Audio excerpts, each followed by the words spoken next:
अस्सलाम वालेकुम फ्रेंड्स, उम्मीद है आप सब लोग खैरियत से होंगे। फ्रेंड्स, आज मैं एक इम्पॉर्टेंट टॉपिक के ऊपर बात करने जा रहा हूँ कि आपकी जो मेंटल हेल्थ है उसके कई फैक्टर्स हो सकते हैं, कई रीज़न्स हो सकती हैं जिसकी वजह से वो डिस्टर्ब होती है।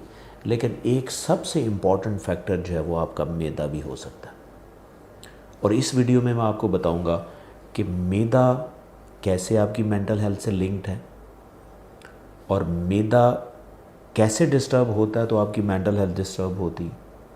फिर मैं आपको मैदे को बेहतर रखने के लिए कुछ आपको स्ट्रेटजीज़ भी बताऊंगा ताकि आपका मैदा ठीक रहे और आपकी मेंटल हेल्थ भी ठीक रहे। और सबसे पहले मैं इस वीडियो को शुरू इस तरह करता हूँ कि मैं पहले आपको लिंक बताता हूँ कि आपकी मेंटल हेल्थ और मैदे में कनेक्शन क्या है।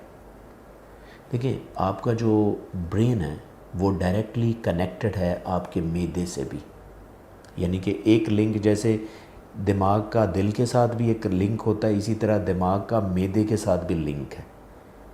तो जब ये आपका दिमाग मैदे के साथ लिंक होता है तो इससे एक एक्सेस बनता है जिसे हम गट ब्रेन एक्सेस कहते हैं। इसका मतलब एक्सेस है ऐसे, ये एक्सेस है। इसका मतलब है कि आपका ब्रेन डिस्टर्ब होता है तो मैदा भी डिस्टर्ब है, और मैदा डिस्टर्ब होता है तो ब्रेन भी डिस्टर्ब है। तो ये दोनों आपस में मिल के काम करते हैं। कभी आपने देखा होगा कि अगर आपको कोई स्ट्रेस है, एंग्जाइटी है या टेंशन है तो आपके मैदे के ऊपर भी इफ़ेक्ट आता है, यानी कि भूख हो सकता है कम लगे, ज़्यादा लगे, या डायरिया हो जाए, कॉन्स्टिपेशन हो सकती है अगर आप यहाँ से ठीक नहीं हैं तो। इसी तरह मैदा जब ख़राब होता है ना, यानी कि आपको डायरिया हो गया है, कॉन्स्टिपेशन हो गई है, इनडाइजेशन हो गई है, तो आप मेंटली भी उसी तरह डिस्टर्ब होते हैं। तो इसका मतलब ये आपस में कनेक्शन है।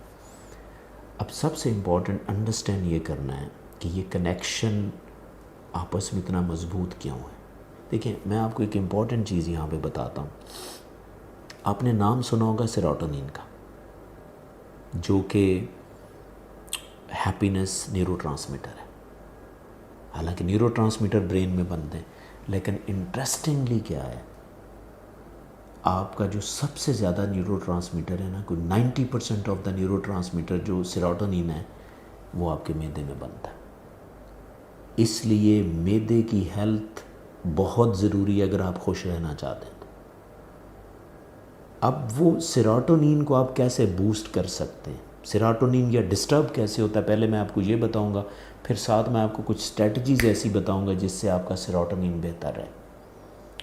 देखिए, सेरोटोनिन तब डिस्टर्ब होता है जब आपके मैदे में कुछ ख़ास किस्म के बेनिफिशियल बैक्टीरिया होते हैं, वो डिस्टर्ब होते हैं। वो डिस्टर्ब तब होते हैं कि जब आपको डायरिया हो जाए, इनडाइजेशन हो जाए, जिसकी वजह से वो बैक्टीरिया जो हैं वो सही ग्रो नहीं करते, जिसकी वजह से सेरोटोनिन प्रोडक्शन रुकती है और आप अच्छा फील नहीं करते।